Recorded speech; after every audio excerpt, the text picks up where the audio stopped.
शादी करके सुधर जाएगा। अपने बिस्तर पर आराम से अपने हाथ और पैरों को फैलाकर सोया हुआ राज नींद में बड़बड़ाता हुआ खुद से कुछ कहता है। देख माँ, तेरे लिए क्या लाया तेरा बेटा। तेरे लिए अपनी पहली तनख्वाह लाया है माँ। शर्मा क्यों रही हो माँ, रख लो। ये तुम्हारे ही विश्वास का तो फल है। ये सब तेरा ही तो है माँ। माँ। राज अपने आप में ये बातें कह रहा होता है कि तभी एक उड़ता हुआ चप्पल उसके मुंह पर आकर बजता है, जिससे उसकी नींद टूट जाती है। वो उठकर चारों ओर देखता है। दरवाजे पर खड़ी अपनी माँ का गुस्से से भरा चेहरा देखकर उसे कुछ समझ में नहीं आता। वो अपनी माँ से पूछता है। अब तुम इतनी सुबह मुझे उठाने क्यों आई हो माँ? मंदिर जाना है क्या? अरे कुंभकर्ण, अब तो होश में आ जा।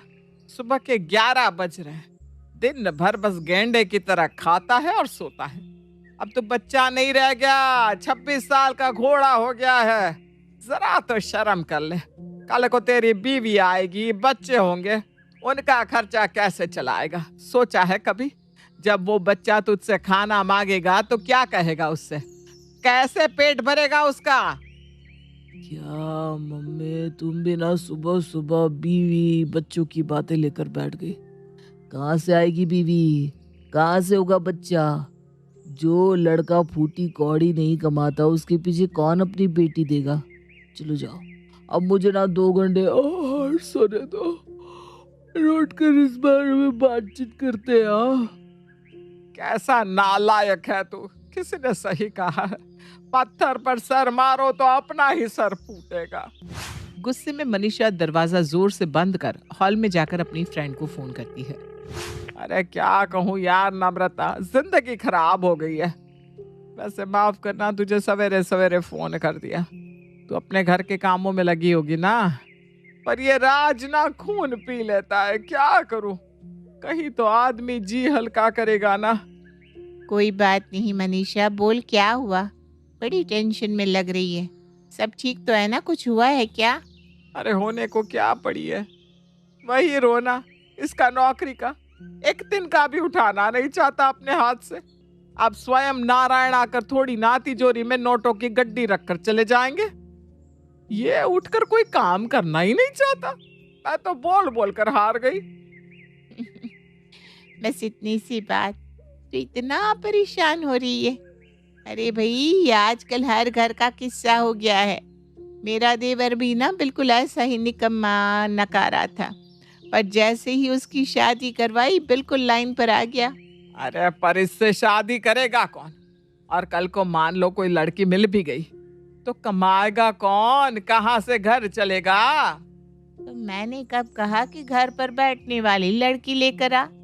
वर्किंग लड़की ला जो खुद जॉब करे, और उससे काम करता देखकर इससे भी शर्मा ही जाएगी, और फिर दोनों काम करने लगेंगे।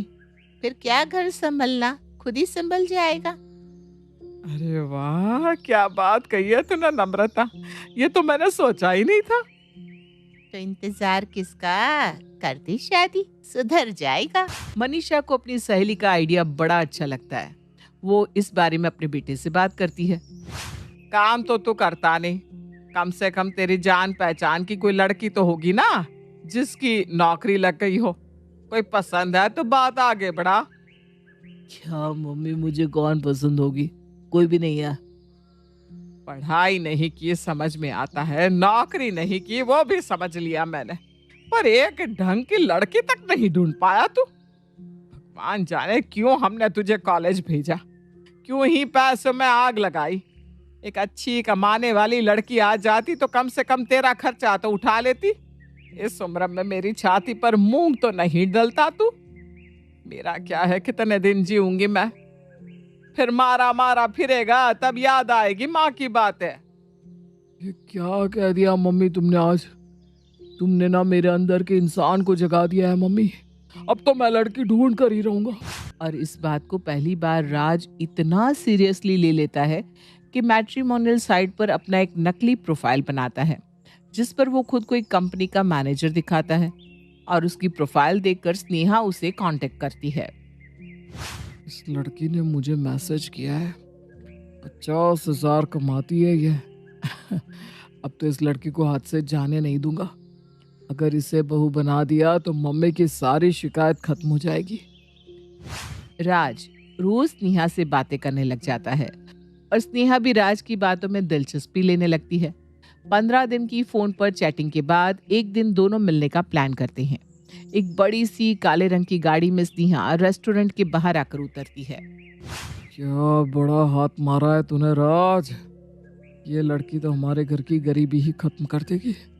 अब तो मुझे अपने बुढ़ापे की फिक्र करने की भी जरूरत नहीं है। मुझे आपकी ये बात बड़ी अच्छी लगी।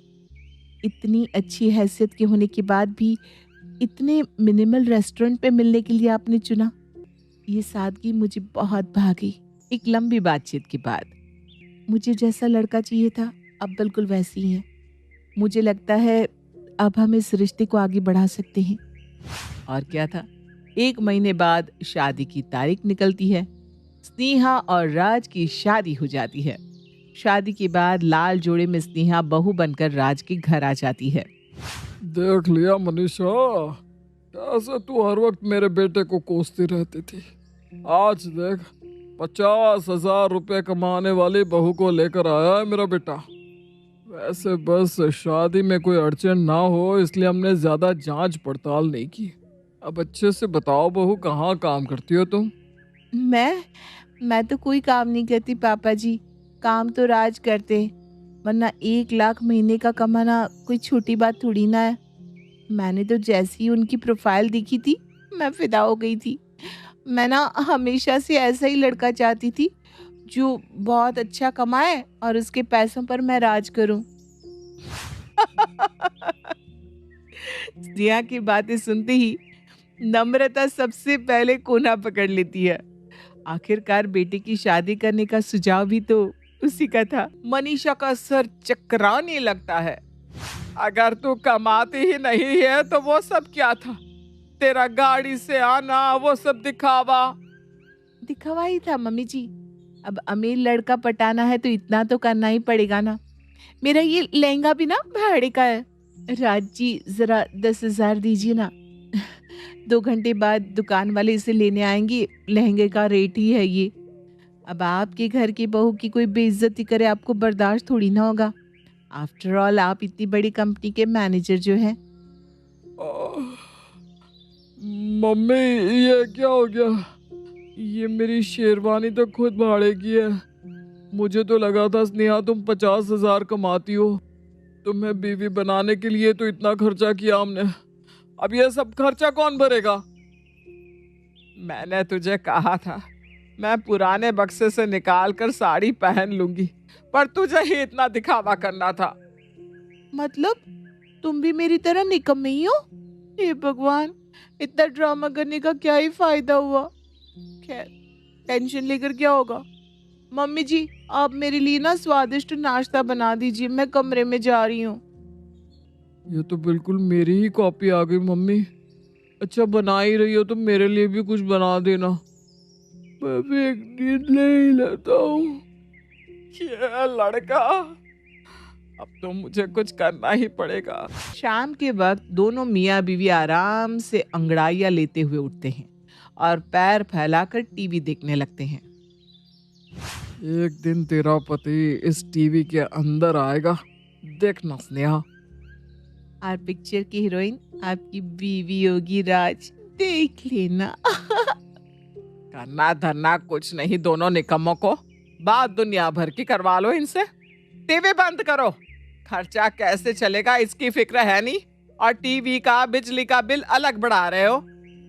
मम्मी जी इतना टेंशन क्यों लेती है? राज ने समझाओ ना, एक ही लाइफ है। टेंशन ना ले वरना तबीयत बिगड़ जाएगी।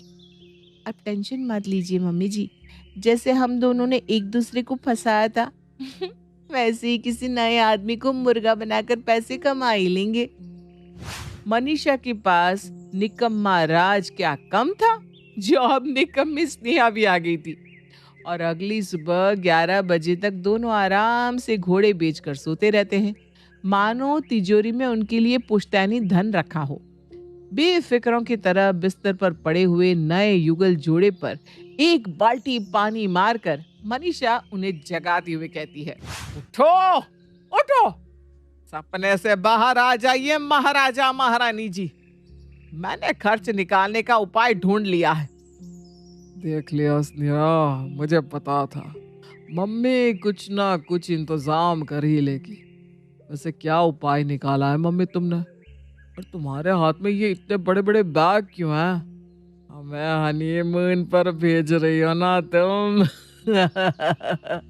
पर तुम्हारे पास इतने पैसे कहाँ से आए मम्मी? छिपा कर रखे थे क्या? मैंने इस घर को किराए पर लगा दिया है। अपना अपना सामान पैक करो, हम कहीं और जाकर रहेंगे। और अपना अपना सामान बांधकर स्नेहा, राज, प्रेम और मनीषा घर से निकलने को तैयार हो जाते हैं। तभी राज कहता है, बेघर क्यों कर रही हो? कमाल